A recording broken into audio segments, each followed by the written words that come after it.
mahal kong kababayan, ang ating pong bayan ay nasa bingit ng napakalaking kapahamakan.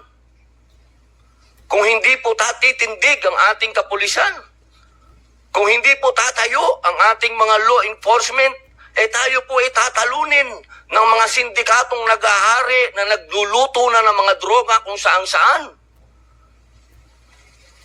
Mga mahal kong kababayan, ang datos po ang magsasabi na nung sa panahon ni Pangulong Rodrigo Roa Duterte, masasabi ko na po na natakot ang mga kriminal.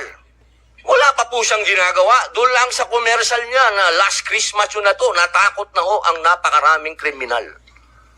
Natakot na ho ang napakaraming durugista, napakaraming pusher ang nag-surrender. Wala pong nangyayari. Bismillahirrahmanirrahim. Bismillahirrahmanirrahim. Alhamdulillah Rabbil Alamin. Bismillahi wassalatu wassalamu Allah Rasulillahi. Assalamualaikum warahmatullahi wabarakatuh. Isa pong pagbati ng kapayapaan sa inyong lahat. Unang-una po sa amin pong tagapangulo, Senate Blue Ribbon Committee, Pinunong Minoria Aquilino Coco Pimentel III. Magandang umaga po. Sa amin pong pro tempore, Senator Jingo Estrada. Sa amin pong Majority Leader, Francis Tol Tolentino, Sir. At sa amin pong Deputy Minority Floor Leader, Senator Risa Hontiveros.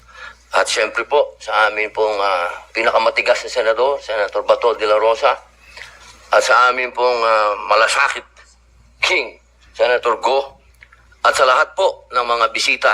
At siyempre po sa Iron Man, ang hinahangaan po naming pinakamagaling na Pangulo ng Pilipinas, PRRD, Digong, Mayor. Isang magandang umaga po sa inyong lahat. Ako po ay convicted. Ako po'y nakulong. Ako po'y nabuhay kasama ang mga kriminal sa Bilibid. At kilala ko po ang underworld. Siguro po, maaaring sa ibang bagay, mas maraming nalalaman ang aking mga kasamang senador, pero pag pinag-usapan po natin ang mga kriminal dito sa bayan natin, ako po ang magsasabi sa inyo, napakadami na pong kriminal sa atin na walang puso, ang mga halang ang kaluluwa. Napag-usapan po natin ang mga biktima ng sinasabing war on drugs, pero hindi po natin napag-usapan ang mga biktima ng mga durugista. Kung paano pinapatay ang kanilang mga anak, paano sinira ng droga ang mga buhay ng mga pamilya ng OFW. Kung paano po sa loob mismo ng Bilibid, kung saan po ako nakulong ng 3 taon at ginawa ko pang pelikula ito. Ang pangalan po ng pelikula, maaari niyo pong panoorin, Hari ng Selda. Dito po ay binunyag ko na sa loob mismo ng Bilibid ay nagluluto ng shabu. 1998 po yun. Kung bibilangin po natin yung taon na yun, hanggang sa dumating ang Iron Man, ilang taon po yun. Ganun po kahaba ang mga panahon na namayani at talagang naghahari ang mga drug pusher sa Bilibid. Alam niyo po, mga mahal kong kababayan, wala pong totoo po. Ang kamatayan ng buhay ng isang tao ay yan po ay bigay ng Diyos.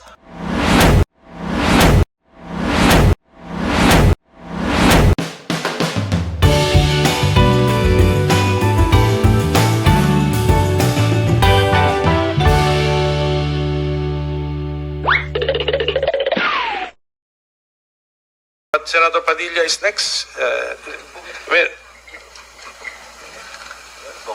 Senator Bongo waive his prioritization. Say, Senator, okay, you're next, Senator Padilla. Then I'll go back to Senator Bongo. Maraming salamat po. A'udhu billahi minasyaitanirrajim. Bismillahirrahmanirrahim. Alhamdulillah Rabbil Alamin. Bismillahi wassalatu wassalamu Allah Rasulillahi. Assalamualaikum warahmatullahi wabarakatuh. Isa pong pagbati ng kapayapaan sa inyong lahat. Unang-una po sa amin pong tagapangulo, Senate Blue Ribbon Committee, Pinunong Minoria Aquilino Coco Pimentel III. Magandang umaga po. At sa amin pong pro tempore, Senator Jingo Estrada, sa amin pong Majority Leader, Francis Tol Tolentino, Sir, at sa amin pong Deputy Minority Floor Leader, Senator Risa Hontiveros, at siyempre po sa amin pong pinakamatigas na Senador, Senator Bato de la Rosa, at sa amin pong malasakit King, Senator Go, at sa lahat po ng mga bisita, at siyempre po sa Iron Man, ang hinahangaan po naming pinakamagaling na Pangulo ng Pilipinas, PRRD, Digong, Mayor, isang magandang umaga po sa inyong lahat. Ako po ay nakikinig sa mga opening statement ng aking mga kasama. Sila po ay mga batikan na senador, mga abogado, mga kilala na po na nagbibigay ng point of view sa legal na usapin. Ang akin pong pahayag ay naratibo ng isang convicted criminal. Ako po ay convicted. Ako po ay nakulong. Ako po ay nabuhay kasama ang mga kriminal sa Bilibid. At kilala ko po ang underworld. Siguro po, maaaring sa ibang bagay, mas maraming nalalaman ang aking mga kasamang senador, pero pag pinag-usapan po natin ang mga kriminal dito sa bayan natin, ako po ang magsasabi sa inyo, napakadami na pong kriminal sa atin na walang puso, ang mga halang ang kaluluwa. Napag-usapan po natin ang mga biktima ng sinasabing war on drugs, pero hindi po natin napag-usapan ang mga biktima ng mga durugista. Kung paano pinapatay ang kanilang mga anak, pinapatay ang kanilang mga asawa, pinapatay ang kanilang kapitbahay. Kung paano sinira ng droga ang mga buhay ng mga pamilya ng OFW. Kung paano po sa loob mismo ng Bilibid, kung saan po ako nakulong ng 3 taon at ginawa ko pang pelikula ito. Ang pangalan po ng pelikula, maaari niyo pong panoorin, Hari ng Selda. Dito po ay binunyag ko na sa loob mismo ng Bilibid ay nagluluto ng shabu. 1998 po yun. Kung bibilangin po natin yung taon na yun, hanggang sa dumating ang Iron Man, ilang taon po yun. Ganun po kahaba ang mga panahon na namayani at talagang naghahari ang mga drug pusher sa Bilibid. Alam niyo po, mga mahal kong kababayan, wala pong totoo po.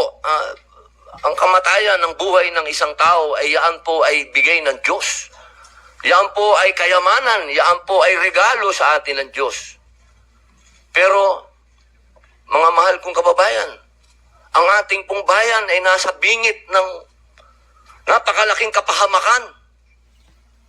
Kung hindi po tatitindig ang ating kapulisan, kung hindi po tatayo ang ating mga law enforcement, tayo po ay tatalunin ng mga sindikatong naghahari na nagluluto na ng mga droga kung saan-saan.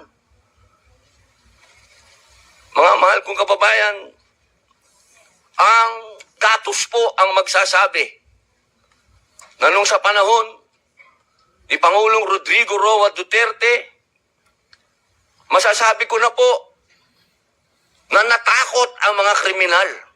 Wala pa po siyang ginagawa. Doon lang sa commercial niya na last Christmas yun na to, natakot na ho ang napakaraming kriminal.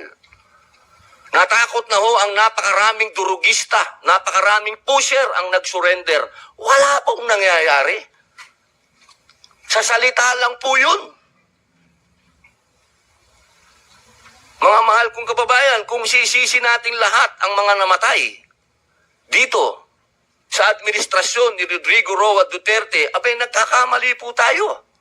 Alamin po natin kung ano ang drug underworld, kung ano ang mga drug syndicates. Ako na po ang nagsasabi sa inyo, regular na po ito tuwing magpapalit ang administrasyon, naglilinis ang mga sindikato. Magkakaroon talaga ng maraming mamamatay dahil naglilinis para pagpasok ng bagong administrasyon, yung kanilang mga alagang mga kriminal, mga alagang mga pusher, mga tapos na. Sana po, sa usapin na ito, maging realistic po tayo, mga mahal kong kababayan. Kung kailan ba natin na ibalik sa mga kababayan natin ang kalsada. Nung panahon na yon, nagiinuman sa tabi, nakahubad. Ang mga babae, hindi makapaglakad. Hindi ka makapaglakad ng may cellphone ka. Agawin ng cellphone mo, loob ng bahay mo, papasukin ka. Mga kababayan naman, huwag naman nating haluan ng politika ito. May mga bagay dito sa mundo na kailangan maging realidad tayo. Buong mundo, problema ang droga. Kung walang tatayo para lumaban dito, paano na ang kinabukasan ng mga anak natin? Paano na ang kinabukasan ng bayan natin? Kaya sana po ang inihiling ko sa lahat dito sa pagdinig nito, iwasan ng politika at tingnan po natin kung saan talaga tayo tutungo ang bayan natin. Mga kababayan, lubog na po tayo sa utang, lubog pa tayo sa tubig, pati ba naman sa ganito, lubog pa rin tayo. Yun lamang po, maraming salamat po.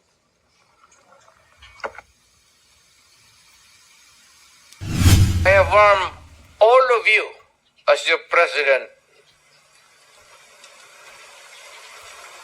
Then, and as a private citizen now, drugs will destroy the Filipino. It will destroy my country.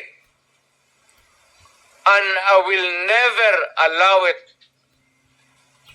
Paski ako empleyado sa gobyerno o private citizen, I will do what is necessary to protect my country, my community, at yung mga anak natin.